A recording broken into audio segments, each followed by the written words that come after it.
আল্লাহ পাকের বান্দা রাসূল আকরাম সাল্লাল্লাহু আলাইহি সাল্লামের উম্মতগণ, আপনাদের খেদমতে আমার আরজ আল্লাহ পাক পবিত্র কোরআনের ভিতরে ঘোষণা করেছেন হালালের ব্যাপারে দ্বিগুণ ফেরেশতা। সূরা জুমার 3 নম্বর আয়াতে দিনের আনুগত্য আল্লাহ পাকের জন্য, সমস্ত দিনের আনুগত্য আল্লাহ রাব্বুল আলামিন হবে। আল্লাহ রাব্বুল আলামিন তার পবিত্র কালামের বিভিন্ন আয়াতে কারিমার ভিতরে ঘোষণা করেছেন, তোমরা আমার আনুগত্য করো। সূরা আহজাব আয়াত 33, আকিমুস সালাতা ওয়া আতুজ যাকাতা আতিউল্লাহ আতিউর রাসূল। নামাজ কায়েম করো, একটা হুকুম।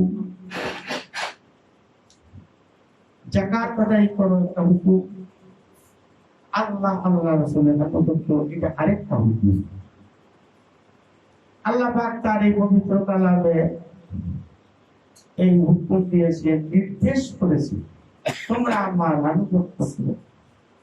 তা আল্লাহর হুকুম তো মানা ফরজ। এখন আল্লাহর আনুগত্য আমরা কিভাবে করব? কোন কাজ করলে আল্লাহর আনুগত্য হবে? আনুগত্য করতে হলে অবশ্যই আনুগত্যের একটা সেজদা আল্লাহকে দিতে হবে। সেজদা ছাড়া তো আল্লাহর আনুগত্য হবে না। দিনের আনুগত্য করতে হলে অবশ্যই একটা সেজদা দিতে হবে। আমি একটা উপমা দিয়ে আপনারা বিষয়টা বুঝতে পারবেন। একজন স্ত্রী স্বামীর আনুগত্য করে, সাংসারিক রান্না বান্না থেকে শুরু করে কাপড় কাচা, ঘর মোছা, সমস্ত কিছু করলো, কিন্তু স্বামীর সাথে সে দৈহিক মিলনে যায় না। এই স্ত্রী লোকটা কি পূর্ণাঙ্গ স্বামীর আনুগত্য হলো? এই দৈহিক মিলনে না যাবার কারণে স্বামী স্ত্রীর ভিতরে আস্তে আস্তে দূরত্ব বাড়তে থাকবে। এক সময় বিচ্ছেদ ঘটবে, তার সাংসারিক জীবন বিচ্ছেদ ঘটবে। এই স্ত্রীর আনুগত্যের ভিতরে বাবারে গোপনে এই দৈহিক মিলনের কথাটাও ছিল। ঠিক এমনি ভাবে আপনি আর আমি যখন আল্লাহর আনুগত্য করব, আল্লাহর হুকুম আনুগত্য করো, এই কথাটার ভিতরেও গোপনে এই সেজদা নামক সিলটা ছিল। সেজদা না দিলে আল্লাহর আনুগত্য সম্পূর্ণ হবে না। এই মুহূর্তে আল্লাহ পাক যদি আমাদের সম্মুখে আসে, তা আল্লাহ পাক আমাদের কাছে কি পাবে? কি পাও না? আল্লাহ পাক আমাদের কাছে একটা আনুগত্যের সেজদা পাও না। এই সেজদা না করে যদি আমরা বুকে বুকে কোলাকুলি করি, চুমা খাই, অন্য আনুষঙ্গিক অনেক কিছু করি, কিন্তু আনুগত্য পূর্ণ হলো না। বাবার এই আনুগত্যের দুইটা পার্ট, একটা দিনের আনুগত্য, আরেকটা হলো দুনিয়ার আনুগত্য। সূরা নিসার 59 নম্বর আয়াতে বলছে, বিসমিল্লাহির রহমানির রহিম, আতিউল্লাহ আতিউর রাসূল ওয়া উলিল আমরি মিনকুম উলিল আমির। রাজা বাদশাহ, তো রাজা বাদশাহকে যদি কেউ আনুগত্য করে, ওই জায়গায় কি সেজদা দেয়? স্বামী স্ত্রীর আনুগত্য কি সেজদা আছে? পিতা পুত্রের, পিতা মাতার আনুগত্যের মধ্যে কি সেজদা আছে? এটা দুনিয়ার আনুগত্য, এখানে সেজদা নাই। কিন্তু আল্লাহর আনুগত্যের বিষয়টা আসতেই আমাদের একটা সেজদা দিতে হবে। এই সেজদা নামক চিন্তা মানলে আল্লাহর আনুগত্য হবে। এখন একটা বিষয় দেখেন, আল্লাহ আমাদের সৃষ্টিকর্তা, আল্লাহ স্রষ্টা, আমরা সৃষ্ট। আমরা যা করি ইবাদত বন্দেগী জিকির আজকার নামাজ কালাম সবই তো আল্লাহ দেখেন, শোনেন, জানেন। সূরা হাদীদ আয়াত নম্বর 4, ওহুয়া মায়াকুম আইনামা কুনতুম ওয়াল্লাহু তামান্না বেশি। আল্লাহ পাক বলতেছে, তুমি যেখানে আমি সেখানে, আমি তোমার অঙ্গবন্ধকের সাথে মিশে আছি।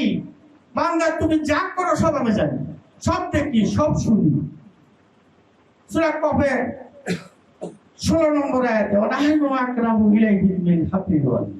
আল্লাহ পাক আমাদের শাহরুখের নিকটে থেকে সবকিছু জানেন।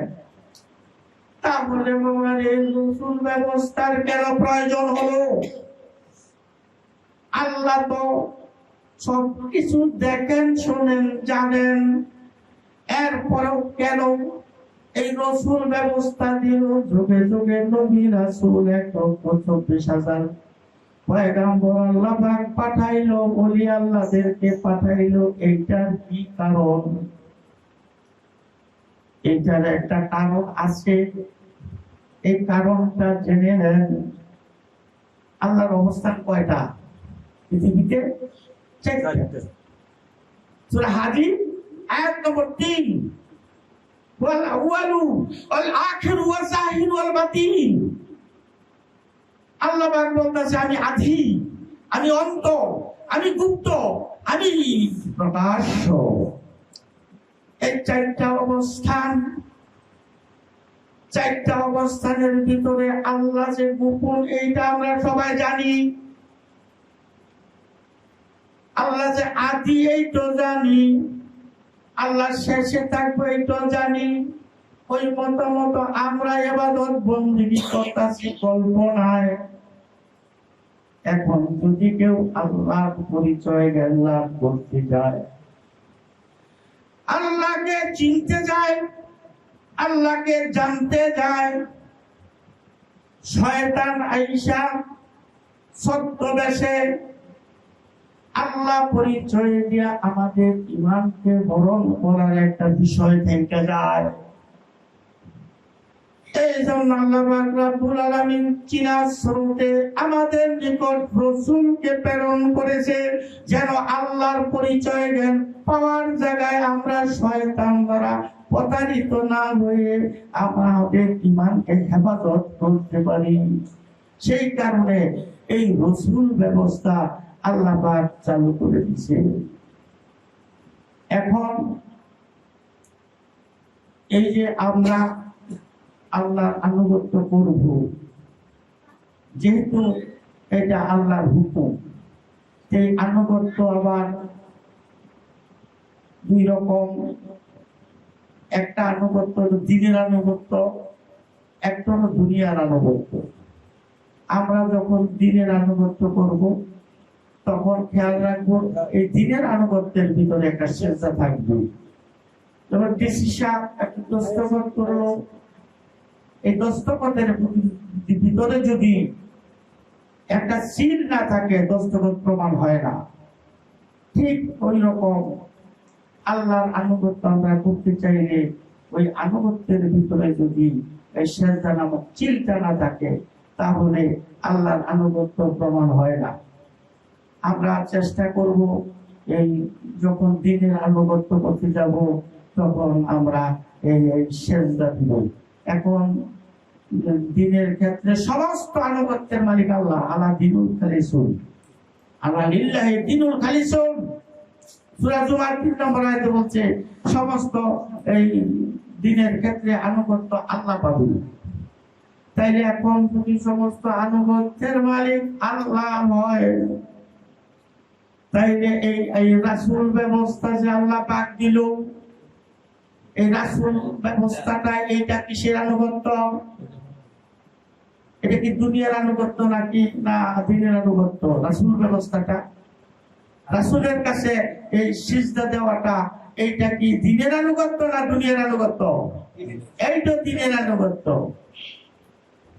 বাবার সূরা নিসা 80 নম্বর 79 নম্বর আয়াত পড়া দেখবেন, আল্লাহ পাক রব্বুল আলামিন ঘোষণা করেছে, ওয়ারসালনাকা লিন-নাসি রাসূলান ওয়া কাফা বিল্লাহি শাহিদান মা ইয়াতু রাসূলুল্লাহ ফাকাতাল্লাহ।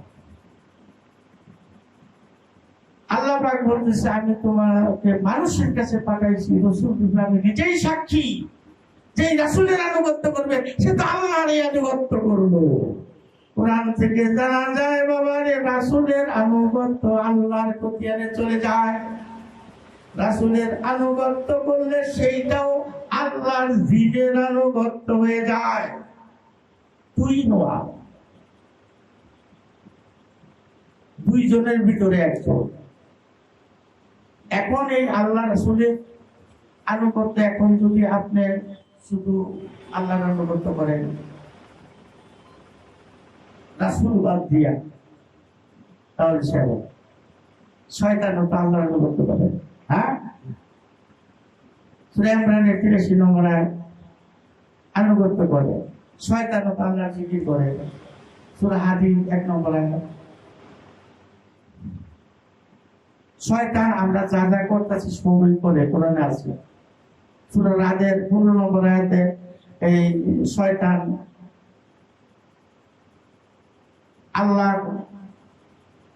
আল্লাহকে শয়তান মানে, আল্লাহর জিকির করে। সূরা মাউনের 6 নম্বর আয়াতে কিছু কিছু নামাজি জাহান্নামী হবে। নামাজ পড়ে মানুষ দুটোকে যাবে, তো মোমেন্ট তো দুটোকে যাবে না।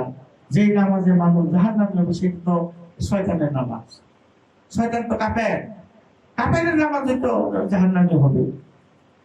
তো আল্লাহর আনুগত্য, আল্লাহর জিকির, আল্লাহর সিজদা, সূরা রাতে বলতে সিজদা করে, আল্লাহকে সিজদা করে, আল্লাহকে স্মরণ করে। সূরা এই বিভিন্ন সূরাতে আল্লাহ পাক এই ঘোষণা করছে শয়তান আল্লাহর পক্ষে। একটা বিষয় শুধু মুমিন থেকে শয়তান আলাদা, সেটা আদম সিজদার ব্যাপারে। একটা বিষয় শুধু শয়তান আদম সিজদা করে নাই, সেই কারণে আল্লাহর দরবার থেকে সুবিচারিত হয়েছে। বাবারে, এখন এই যে আল্লাহ পাকের আনুগত্য যদি করেন রাসূল বাদ দিয়া সেরে, কেউ যদি শুধু আল্লাহর রাসূলকে ডাকে তাও সেরে। সূরা জিনের 18 নম্বর আয়াত, সূরা ইউনূসের 106 নম্বর আয়াতে বলছে, আল্লাহর সাথে কাউকে ডেকো না, আল্লাহর সাথে কাউকে ডেকো না। তো সূরা জিনের 18 নম্বর আয়াতে বলতেছে আল্লাহ বাদে কাউকে ডেকো না। সূরা নিসার 150 নম্বর আয়াতে বলতেছে আল্লাহ রাসূলকে ফারেক করো না। এখন শুধু যদি কেউ আল্লাহকে ডাকে সেও শিরক করতেছে, কাফের। শুধু রাসূলকে ডাকে সেও কাফের। আল্লাহ রাসূল দুইজনে এক জায়গাতে ডাকলে সেও শিরক করতেছে, পরস্ত। তাইলে এইটা তো একটা মনে করেন সমস্যা ধর্মের ব্যাপারে। এই সমস্যার সমাধান আমরা কোরআন থেকে কিভাবে করব? এই সমস্যার সমাধান পাইতে হইলে বাবারে সূরা ফাতিহার 10 নম্বর আয়াতে যাইতে হবে। ইন্নাল্লাযিনা ইউবাইনাকা ইন্নামা ইউবাইনাল্লাহ ইয়াদুল্লাহ ফাওকা আইদিহিম। আল্লাহ পাক সূরা ফাতিহার 10 নম্বর আয়াতে ঘোষণা করতেছে, আমার রাসূলের হাত হলো আমার হাত। যে আমার রাসূলের হাতে হাত দিয়ে বায়াত গ্রহণ করলো, সেটা আমি আল্লাহর হাতে বায়াত গ্রহণ করলো। এখানে 2 in 1। যখন আপনি রাসূলের হাতে হাত দিলেন, একদিন করলেন এই হাত আল্লাহর হাত। হাতটা যদি আল্লাহর ভয় বাবারে, চেহারাটা কার, পাও দুটা কার, এই রাসূলের ভিতরে আল্লাহর জাত সমাসীন। যখন আপনি রাসূলের ব্যক্তি সত্তাটাকে দূরে সরাইয়া ডিলিট করে আল্লাহ সত্তাকে জাগ্রত করে চেহারার উপরে আপনি আনুগত্যের সিজদা দিবেন, সেই সিজদাটা দিনের আনুগত্যে হয়ে যাবে, এটা আল্লাহর প্রতি এনে চলে যাবে। এইভাবে আল্লাহর আনুগত্য আমাদের করতে হবে। এখন যদি কেউ মনে করেন যে আপনি বায়াত রাসূল গ্রহণ করেন নাই, আপনি আমিত্বকে সমর্পণ করেন নাই, রাসূলের কাছে যতদিন পর্যন্ত আপনি সমর্পণ না করবেন ততদিন পর্যন্ত এই আনুগত্যটা মনে করেন যে আল্লাহর আনুগত্যে যাবে না। সুতরাং আমরা আজকে যে আলোচনা করতেছি এই কোরআন দর্শন অনুসারে, এটা তো আল্লাহর হুকুম, আল্লাহর আনুগত্য করো। আমরা যেন এই কোরআন থেকে সঠিক বুঝটা পেয়ে আল্লাহর আনুগত্য করতে পারি। অনেকে কয় আমরা আল্লাহর আনুগত্য করি, নামাজ, রোজা, হজ, যাকাত এই কর্মের দ্বারা আনুগত্য করি। কোরআনে এই মর্মে কোনো আয়াত নাই নামাজ, রোজা, হজ, যাকাত করলে আল্লাহর আনুগত্য হয়। এটা আল্লাহর হুকুম পালন হবে। হুকুম পালন করতে হলে আপনার মনে করেন আপনার পিতা একটা হুকুম দিয়ে গেল, বাবা তুমি এই কাজটা করলো, আপনার পিতা ইন্তেকাল করলো, আপনি যতদিন বাইশে রইলেন পিতার হুকুম মতন আপনি এই কাজটা করলেন, আপনার পিতার কিন্তু উপস্থিত থাকা দরকার পড়ে নাই, হুকুম পাললেন। কিন্তু আনুগত্য করতে হলে, তার খেজমত করতে হলে, সেবা করতে হলে কিন্তু প্রেজেন্ট লাগবে, উপস্থিত লাগবে। বাবার এই কারণে রসুল ব্যবস্থা আল্লাহ দিয়েছে, আল্লাহ যাতে ফিজিক্যাল ভাবে আমাদের কাছে আসতে পারে, ফিজিক্যাল ভাবে আল্লাহকে আমরা চিনা যাই না, পরিচয় পাইয়া যখন আমরা আনুগত্যের সেজদা দিব, সেই সেজদাটা আল্লাহর খতিয়ানে চলে যাবে, এই সেজদাটা দিনের আনুগত্য হয়ে যাবে। এইটাই একাত্মবাদ। হ্যাঁ, একত্ববাদ হলো দিন, দ্বৈতবাদ ছেড়ে আমরা প্রত্যেকে যেন একত্ববাদের দিনে পৌঁছাইতে পারি, আমরা যেন দ্বৈতবাদ থেকে দূরে সরি। বাবারে আল্লাহরে এক বলে স্বীকার করলেই একত্ববাদী হওয়া যায় না, যেমন শয়তান একত্ববাদী হইতে পারে না এক আল্লাহকে মেনে। হ্যাঁ, এই একের ভিতরে সমস্ত তোমার হাস্তিকে নাস্তি করতে হবে, সমস্ত আমিত্বকে বিলীন করতে হবে। এই একের ভিতরে তুমি প্রেমে গলে জল হয়ে একাকার হয়ে যাওয়ার নাম তৌহিদ। সম্মুখ গুরুর কাছে যাইয়া, তোমার রাসূলের কাছে যাইয়া বায়াত হইয়া তার প্রেমে তুমি বিভোর হয়ে গিয়ে তোমার দেহের ভিতরে যে বিরাট আমিত্বকে আছে, এই আমিত্বকে ভাঙতে, অহংকারকে মুছতে এই গুরু মুর্শিদের প্রেম লাগবে, রাসূলের প্রেম লাগবে। এই প্রেম দিয়া যখন তুমি পূর্ণাঙ্গভাবে নিজেকে শূন্য করতে পারবে, তখন তোমার এই আল্লাহর আনুগত্য হবে। এই বিষয়গুলি কোরআন থেকে সঠিকভাবে যাই না, আমরা যাতে আল্লাহর আনুগত্য করতে পারি। এই আনুগত্যের উপরের স্তরটা হলো ইবাদত। এখন আপনাদের কাছে যদি আমি জিজ্ঞেস করি আপনারা কি আল্লাহর ইবাদত করেন, আপনারা কি উত্তর দিবেন? হ্যাঁ, আল্লাহর ইবাদত করি। আচ্ছা, কি কি কাজ করেন আল্লাহর ইবাদত যে করেন? একটা কর্মের বিষয়। কি কাজ করে আল্লাহর ইবাদত করেন? উত্তর আসবে নামাজ, রোজা, হজ, যাকাত এই ইত্যাদি ইত্যাদি করি। ওই আল্লাহর ইবাদত বন্দেগী করি। তা আমি যদি জিজ্ঞেস করি কোরআনের কোন সূরার কোন আয়াতে বলছে নামাজ, রোজা, হজ, যাকাত আল্লাহর ইবাদত, কোন গুরুর এটা কেমন কথা? এটা তো সারা জীবন চাই নিয়েছি, নামাজ, রোজা, হজ, যাকাত আল্লাহর ইবাদত। আরে যাই নিয়েছি, এটা কোরআন এর মধ্যে যদি কোনো বিধিবিধান না দেয়, আল্লাহ পাক সূরা মায়েদার 44, 45, 47 নম্বর আয়াতে ঘোষণা করছে কাফের, ফাসিক, জালেম যে কোরআন নীতিতে ধর্ম পালন করলো না। এই ইবাদত যে করি, এই ইবাদতটা কোরআনে কোন সূরাতে লেখছে যে নামাজ, রোজা, হজ, যাকাত, কুরবানি, সৎকর্ম কি ইবাদত? নাই, কোন আয়াতে নাই। তাইলে আবাদত কি? এবার আসেন আবাদত। নামাজ তো দেওয়ার জাকাত যে আবাদত নয়। 98 সূরা বাইনিয়া 5 নম্বর আয়াত পড়া দেখেন আল্লাহ পাক বলতেছে তোমরা আমার ইবাদতে একনিষ্ঠ হও, নামাজ কায়েম করো, যাকাত দাও। তিনটা হুকুম। তাহলে নামাজে যাকাতে আল্লাহর ইবাদত হইতেছে না। হ্যাঁ, কোরআন কিন্তু বলে দিতেছে যে তুমি নামাজ পড়বা, যাকাত দিবে, এটা কিন্তু ইবাদত না। ইবাদত আলাদা একটা ব্যাপার। তাহলে মুশকিলে পড়ে গেলাম, ইবাদত কি? তখন আবার করবে যে না, আমরা তো সেজদা করি আল্লাহরে। নামাজ আর যাকাত না হয়েছে এই ইবাদত না হইল, সেজদাতে আল্লাহরে সেজদা করি ইবাদত হবে। সূরা নজমের 62 নম্বর আয়াতে দেখবেন আল্লাহ পাক বলতেছে তোমরা আমার সেজদা করো এবং ইবাদত করো। 62 নম্বর মানে শেষ আয়াত।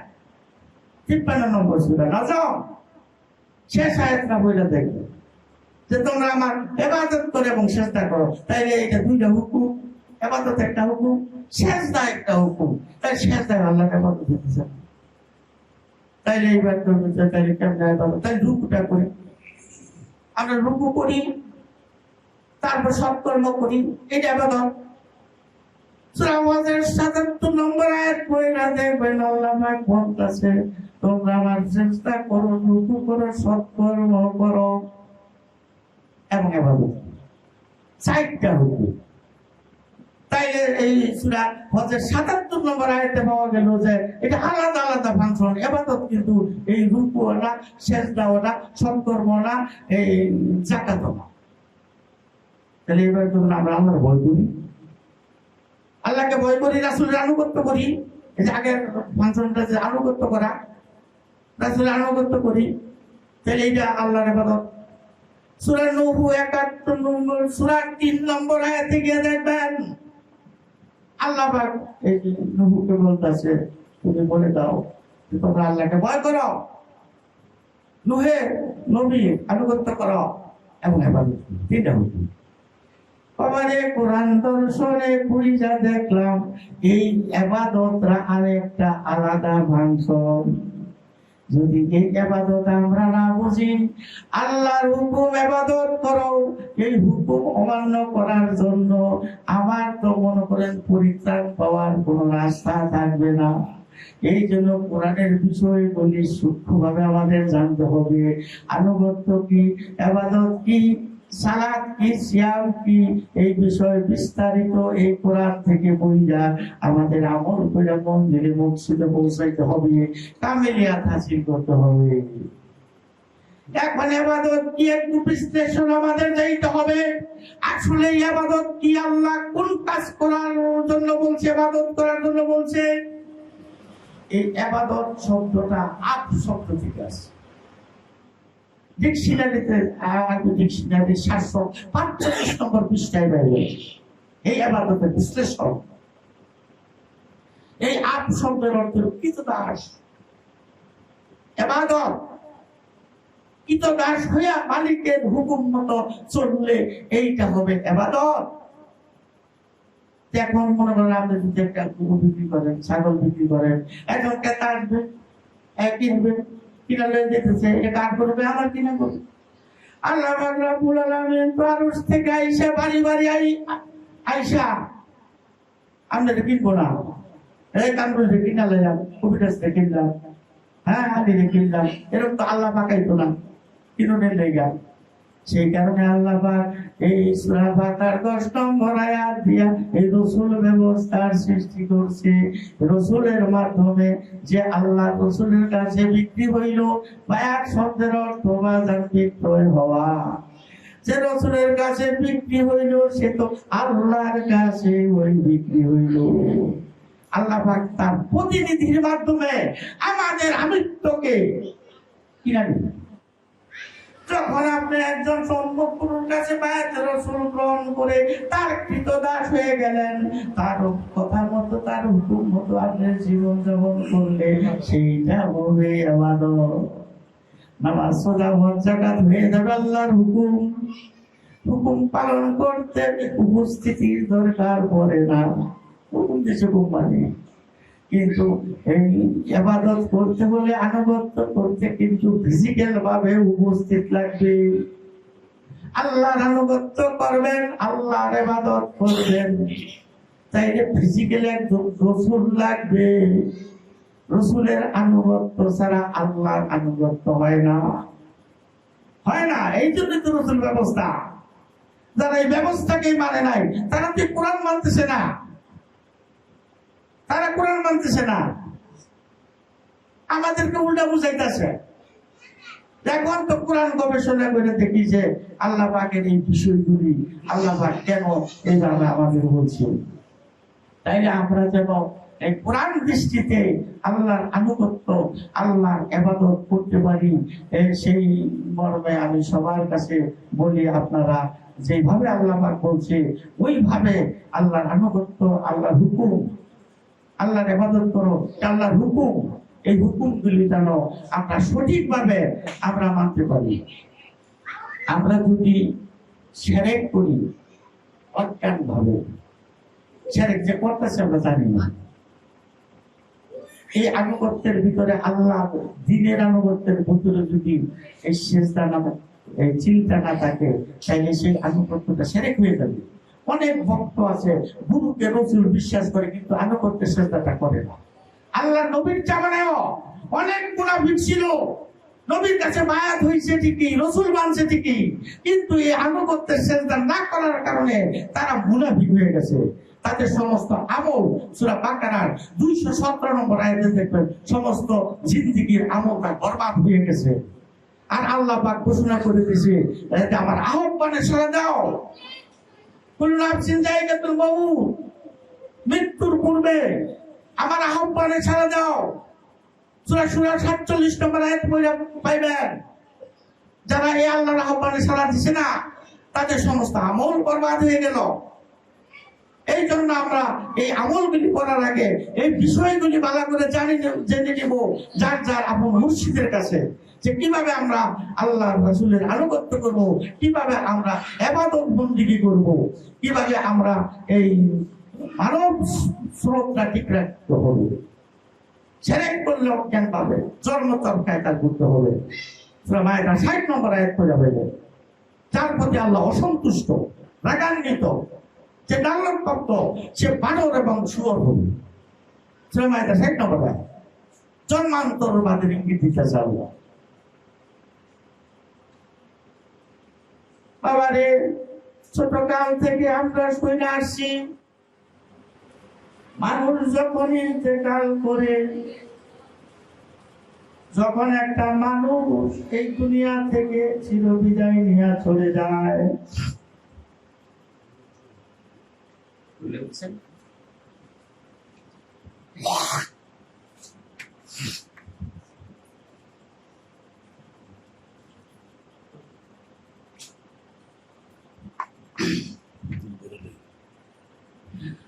একটা মানুষ যখন এই দুনিয়া থেকে চিরবিদায় নিয়ে চলে যায়, তার দাফন শেষ হলে তারে অন্ধকার কবরে নিয়ে নামায়া গাছপালা কুচিকাটি দিয়া মাটি দিয়া কবরস্থ করে।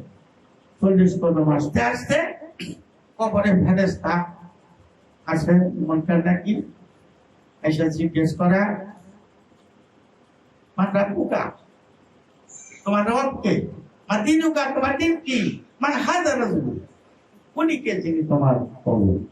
এইটা ছোটকাল থেকে শুনে আসছেন আপনারা, আমিও শুনছি ছোটকাল থেকে, যে কবরে 3টা প্রশ্ন করা হবে। বাবারে, কবর বিষয়ে আমরা যদি আমল করতে চাই, সেইটা কোরআন ভিত্তিক হওয়া কিন্তু জরুরি। কোরআন ভিত্তিক হইতে হবে। সূরা আনামের 36 নম্বর আয়াত পড়ে দেখছি, আল্লাহ পাক তার পবিত্র কালামে ঘোষণা করেছে, একটা মানুষ যখন ইন্তেকাল করে, ওই মানুষটার ভিতরে রূহ দিয়ে আল্লাহ তার কাছে নিয়ে যায়, আল্লাহর কাছে নিয়ে যায়। নেওয়ার পরে যারা কাফের, এরা কয়, আল্লাহ তুমি আমারে আবার ওই জায়গাতে পাঠাও, আমি সৎকর্ম করব। আল্লাহ পাক বলতেছে তোমাকে আর ওই জায়গাতে পাঠানো হবে না, এটা তো তোমার একটা উক্তি মাত্র। সূরা মুমিন 23 নম্বর সূরার 100 নম্বর আয়াত। এটা তো তোমার একটা উক্তি মাত্র, তোমাকে আলমে বর্জকে পাঠানো হবে না। এই জায়গায় যদি কবর বলতো তাহলে কিন্তু প্রমাণ কবর প্রমাণিত হইয়া যাইতো। কোরআনে তো বলতেছে আলমে বর্জক। বর্জক একটা আরবি শব্দ, কবর বাজানে একটা আরবি শব্দ। এই বর্জক শব্দের অর্থ হইল আরাম জগৎ, পর্দার অন্তরালে। আর কবর, কবরের অর্থ হলো সমাধি নির্ণয় স্থল, মানুষকে যেন দাফন কাফন করে। কিন্তু আল্লাহ বলতেছে সূরা মুমিনুনের 100 নম্বর আয়াতে তোমাকে আলমে বর্জকে রাখা হবে। যারা কাফের তারা সিজ্জিনে থাকবে, সিজ্জিন। আর যারা মুমিন তারা ইল্লিন। সূরা হাদীদ 19 নম্বর আয়াত। যারা আল্লাহ রাসূলকে বিশ্বাস করছে তারা শহীদ সিদ্দিকের দরজা লাভ করবে। শহীদ সিদ্দিক যুদ্ধ করে আমরা শহীদ হয়। আর আল্লাহ এই সূরা হাদীদ 19 নম্বর আয়াতে বলতেছে যে আল্লাহ রাসূলকে বিশ্বাস করে সে শহীদ সিদ্দিকের দরজা লাভ করবে। তো শহীদ সিদ্দিক হলে কি হবে? সূরা বাকারার 154 নম্বর আয়াত। আল্লাহ তাকুলু লিমান ইউকতালু ফি সাবিলিল্লাহি আমওয়াতুন বাল আহইয়াউন ওয়ালা তাশকুরুন। তারা আল্লাহর রাস্তায় নিজেকে উৎসর্গ করছে, শহীদ করে দিয়েছে, তারা তাদেরকে মৃত বলো না, বরং তারা জীবিত, তোমরা অনুধাবন করতে পারতেছো না। সূরা ইমরানের 159 নম্বর আয়াতে বলছে ওয়ালা তাহসাবানিল্লাযিনা। যারা এই শহীদ এবং সিদ্দিকের দরজা লাভ করছে আল্লাহ তাদেরকে এই কবরে খাবার দেয়। ইউরজাকুন, ইন্নাল্লাহা ইউরজাকুন। আল্লাহ তাদের কবরে খাবার পাঠায়। তারা মৃত না, তাইলে তারা অমরত্ব লাভ করছে। তারা আল্লাহ রাসূলকে বিশ্বাস করলো, ওই অনুসারে আমল করলো, তারা বাবা এই মুমিন, অমরত্ব হাসিল করে নিয়েছে মুমিন। এইটাকে বলে ইল্লিন। আর সিজ্জিন এইটা হইলো এই এমন একটা জায়গা, সিজ্জিন আপনারা বুঝবেন। এটা যেমন এই সৃষ্টির জগৎ, পশুর জগৎ। সূরা মায়েদা দেখতেছে তোমাকে বানর শুয়োর বানানো হবে, মানে তুমি আবার জীব জগতে চলে গেলে। সূরা নাসের 1 নম্বর আয়াতে বলছে জীব থেকে মানুষ, মানুষ থেকে জীব। এরকম সূরা নিসার 1 নম্বর আয়াতে বলছে তুমি আবার এই জন্মান্তরবাদে চলে গেলা, জীব জগতে চলে গেলা। এখন আমাদের সাধনাটা হলো আমরা যাতে এই ইল্লিন নামক স্থানে যাইতে পারি, মুমিন হইতে পারি, আমাদের ইনসানিয়াত জগৎটা ঠিক রাখতে পারি। আমরা যাতে এই জাহান্নাম বা সিজ্জিন বা জীব জগৎ, এই জগতে আমরা না যাই। আলাস্তু বিরাব্বিকুম সূরা আহজাবের 172 নম্বর আয়াতে বলছে সমস্ত সৃষ্টি কিন্তু বলছে কালওয়ালা। হ্যাঁ, তখন কিন্তু সব জীব জগতের সৃষ্টির জগতে ছিলাম, ওই থেকে আমরা এই মানুষ জগৎ পাইছি। আবার কর্ম যদি লাকাত খালাকনাল ইনসানা ফি আহসানি তাকওয়িম, এই সুন্দরতম আকৃতি আল্লাহ মানুষ বানাইছে। কর্মের কারণে আসফালুস সাবিলিন, মানুষ অধঃপতিত হয়ে যাবে। এই মানব ঠিক রাখতে পারবে না, ইনসানিয়াত ধরে রাখতে পারবে না। আমরা এই পশুর জগৎ থেকে হিজরত করার জন্য গুরুর কাছে আইছি, ইনসানিয়াত জগতে পৌঁছাইয়া হযরত হব। এই তো এই কারণে তো আমরা গুরুর কাছে আইছি। সত্যকে চাই না, আমরা হিজরত করব, বাকারা থেকে নাচ পর্যন্ত যাব হিজরত করে। বাবারে চাইলে কোরআন অনুসারে কবর তো একটা শব্দ পাই। কোরআনে সূরা ইয়াসিনের 51 নম্বর আয়াতে কবর শব্দটা আছে। আল্লাহ বলতেছে বর্জকে নিয়ে যাবে ইল্লিন অথবা সিজ্জিন, কিন্তু কবর একটা শব্দ আছে সূরা ইয়াসিনের 51 নম্বর আয়াতে। এই কবরটা কখন আরম্ভ হবে, প্রত্যেকে কি পর্যন্ত যাবে, এইটা আমাদের জানা দরকার। সূরা জুমার 60 নম্বর আয়াতে আল্লাহ পাক রব্বুল আলামিন ঘোষণা করেছে যখন প্রথম সিংহা ফু দেওয়া হবে সমস্ত সৃষ্টিকে ক্লোজ করে দেওয়া হবে, সমস্ত সৃষ্টির কবর হয়ে যাবে। এই তো কবর আরম্ভ হইল। এর আগ পর্যন্ত এই সিঙ্গাপুরের আগ পর্যন্ত আলমে বর্জকে থাকবে মানুষ জন্মান্তরবা। যখন সিঙ্গাপুর দিল সমস্ত সৃষ্টি ক্লোজ হয়ে গেল, কবর হয়ে যাবে। এইবার সূরা ইয়াসিনের দ্বিতীয় সিঙ্গার কথা বলতেছে, যে মাত্র দ্বিতীয় সিঙ্গাপুর দিবে, এই যে কবরবাসী হয়ে গেছে সমস্ত সৃষ্টি, যারা সিজিরে ছিল কবরবাসী হয়ে গেছে। আর তারা ইন্ডিয়া এরা তো অমরত করে গেছে, এরা তো মর হই না। হ্যাঁ, আল্লাহ মরে না, আবার মর হবে, এটা অমরত্ব। মুমিন অমরত্ব হাজির করে দিয়েছে। তো যারা মরছে কবর হয়েছে, দ্বিতীয় সিঙ্গার পরে আল্লাহ রুহু দিবে। রুহু দেওয়ার পরে কবর থেকে মানুষ সব গেজাইয়া উঠবে। ওইটা চোখ কসলাইতে কসলাইতে আল্লাহর দিকে দৌড়াইবো, আর তো হায় আল্লাহ এই ঘুম থেকে আমার কে জাগাইলো, আমি শান্তির ঘুমে ঘুমাইয়াছিলাম। এই আয়াত থেকে কোরআন থেকে জানা যায় বাবারে কবর হইল ঘুমানের জায়গা। কবরে যাই যে মারামারির সাপ বিচ্ছু কামড়াইব, জীবন মারা বলছি ওনার বানিয়ে ওরা ধাক্কা দিয়া ভাতরের হাত ডিবাই গেলাইব। এগুলি গল্প, এগুলি সব রূপক, কোরআনের সাথে মেলে না। খালি বলবেন কোরআনের একটা আয়াত দিয়া বলেন আল্লাহ কোন আয়াতে বলছে কবরে আযাব হবে। আল্লাহ তো কোরআনের সূরা ইয়াসিনের 51 নম্বর আয়াতে বলতেছে ঘুমায় থাকবো, ঘুমায় থাকবো, ঘুমানোর জায়গা। এখন মনে করেন যে এই কবরের ঘুম যখন বাঁধবে তখন আল্লাহর দিকে দৌড়াইব, তখন ইমানের একটা পরীক্ষা হবে। কোরআনে বলতেছে ইমানের পরীক্ষা হবে। সূরা কলমের 42-43 নম্বর আয়াতে পাবেন আল্লাহ পাক দুইটা পাঠ করবে, একটা ভাগ কাফের, একটা ভাগ মুমিন। যারা কাফের তাদের দলনেতা ইবলিস। আল্লাহ বলবে এই ইবলিস তোর বাহিনী লয়ে আয়, সেটা কর, কোথা পর্যন্ত পা উঠাই দিবে। আল্লাহ তার আদর্শে বৈশা মানুষ রূপ ধারণ করবে। কোরআন বলতেছে কোথা পর্যন্ত পা বার করবে, বার করে বলবে সেজদা দাও।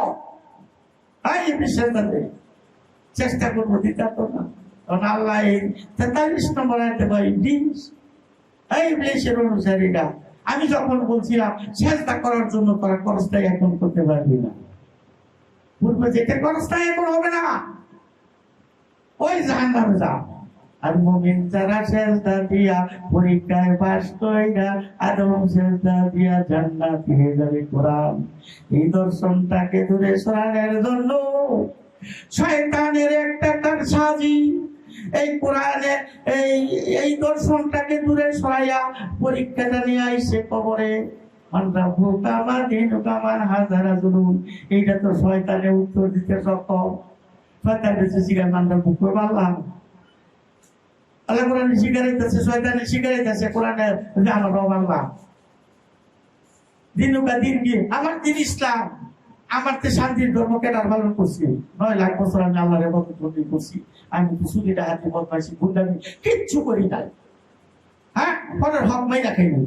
আমার তো বড় ইসলাম কেন উনি কে মানে হাজার হাজার নুন শয়তান বেটো মোহাম্মদ। আমি কত দেখছি শয়তান তো প্রত্যেক সাক্ষী দেখছে, আমরা কিন্তু দেখি নাই, আমরা গল্প শুনছি।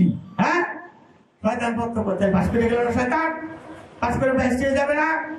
এই পরীক্ষায় শয়তান পাশ করবে আল্লাহ এই পরীক্ষা নিব কখনো নেবে না আল্লাহ। যেই পরীক্ষায় শয়তান পাশ করে দেবে, কারণ আল্লাহর বিধান পরিবর্তন হয় না। আল্লাহ আল্লাহ কোরআনে ঘোষণা করছে আমার বিধানের পরিবর্তন নাই।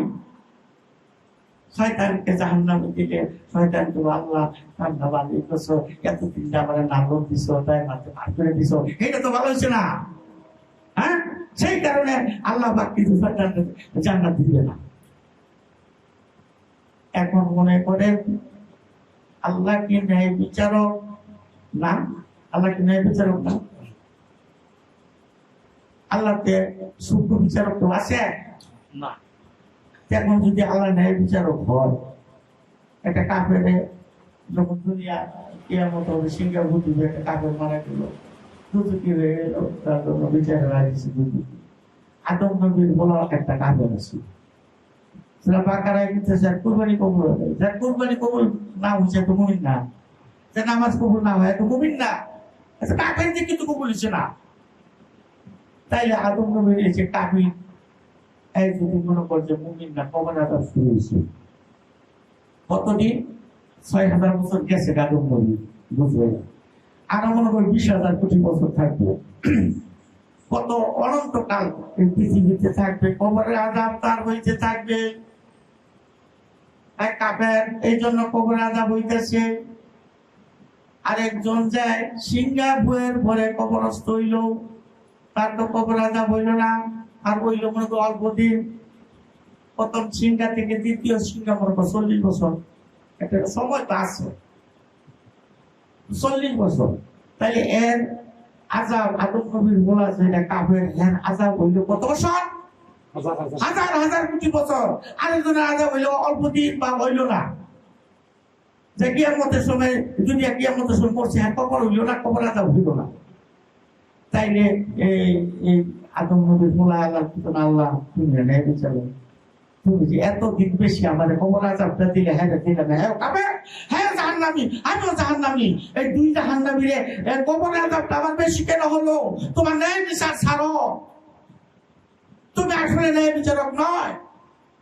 তুমি আমার এতদিন আগে কবরের মধ্যে যে সাপে টানাইলো, লাঠিটা বইলাইলো, একবার ৭০,০০০ ফুট নিচে গেছে গা, না আবার লাভ করছি, আবার বুঝাইছে। বাবারে এইসব কথা দিয়া আমাদেরকে বিভ্রান্তি করতেছে। কবরের আযাব বিচারের রায়ের আগে মনে করেন যে এই কোনো সময় শাস্তি হয় না, জজ যখন রায় দিব, রায়ের পরে এসে এই কার্যকর হয় রায়টা। আমরা এই আগেই বিচারের রায় যদি প্রশ্ন দিই, বিচার করিলই না, আগের থেকে এই মারামারি হুড়া বৃষ্টি লাগাই দিচ্ছে। এগুলি থেকে আমাদের সঠিক জ্ঞানটা বুঝতে হবে।